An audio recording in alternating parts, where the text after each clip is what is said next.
There's really this specific moment, after you sign a contract, like, that we're okay, we're now good, the contract's been signed. And for the longest time, I used to treat that as the finish line. I'd switch modes in my head, close the getting to know you part, and go straight into the work. But over time, especially when there are seasons when work felt inconsistent, I started noticing something. The moment I stopped being curious about my client was usually the moment the relationship slowly started to fade. And it's not the loud type of change in the business relationship. It's more of like a low or like a quiet drift. So now I look at it very differently because the discovery phase does not end.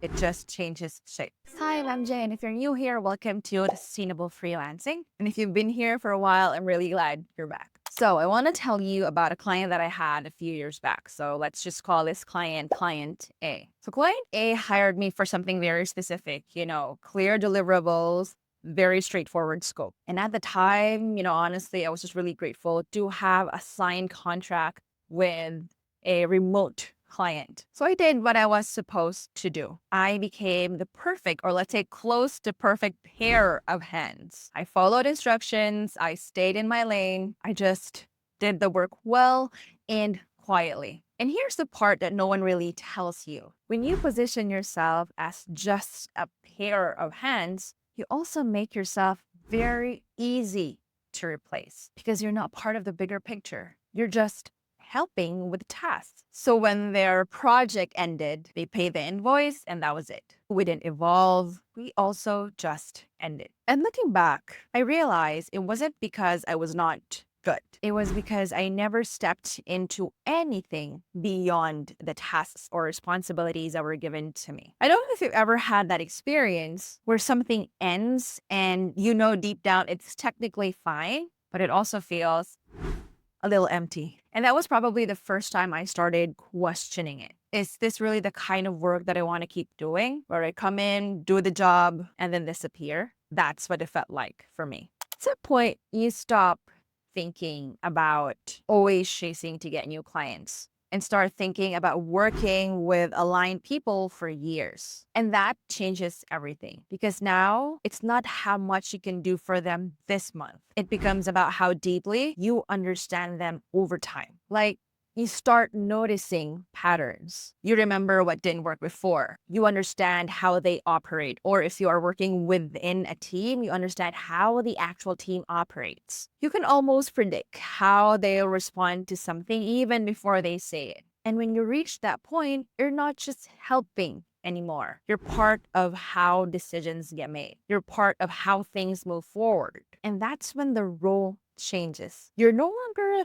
the freelancer they initially hired for some set of tasks. You become someone they rely on to think with them. And that's a very different kind of relationship. So I'm going to share with you one of my experience. There was this one project-based client that changed how I approach things. They sent me an email. It was really a small request, nothing complicated. The kind of thing I could have just easily quoted, sent the invoice, and then I could get started with the work and then be done with it. And that's what I used to do. But this time, I wanted to try a different approach. So I paused a bit and asked them something different. I said, if we perfectly do this today, what do you think is going to stress you out in the next 3 to 6 months? Then after I sent that question via email, I got the reply within minutes. Normally, they reply within 1 to 2 business days. And then we ended up on a call. And surprisingly, we talked for almost an hour, not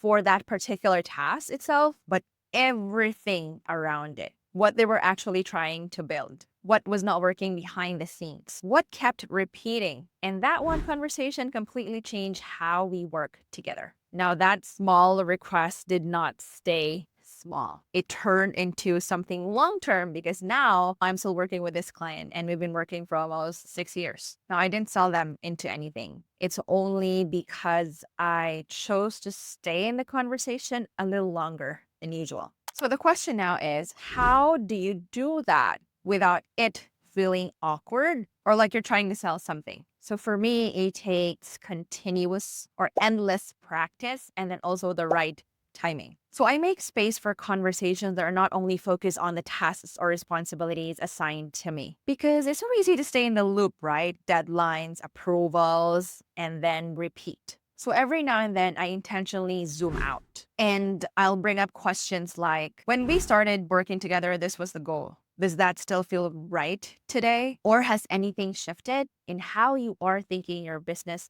lately? And sometimes nothing has changed, but sometimes a lot has. And when you're the one who notices that early, you naturally become part of bigger conversations, not because you pushed your way in, but because you were paying attention when it mattered. So it's a different level of peace when your income is not a question mark every month. When most of your work comes from people who already trust you, people who do not need convincing, people who already understand how you think, how you work, because that kind of stability really changes you. You're not constantly looking for the next client. You're not always trying to prove yourself from the beginning. You get to focus, you get to think better, you get to show up differently. And your business would start to feel quieter, but in a good way. Right now, around 70% of my clients come through referrals.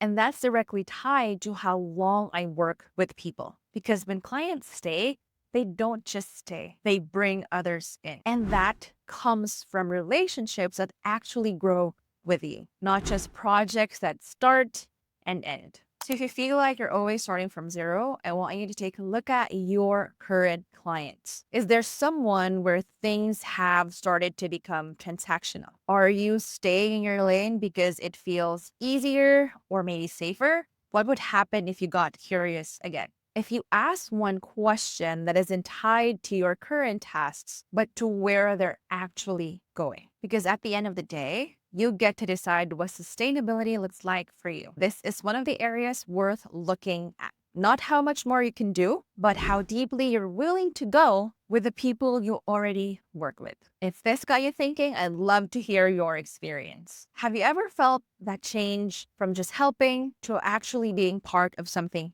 bigger? Or maybe you're somewhere in between right now. Either way, you're not the only one figuring this out.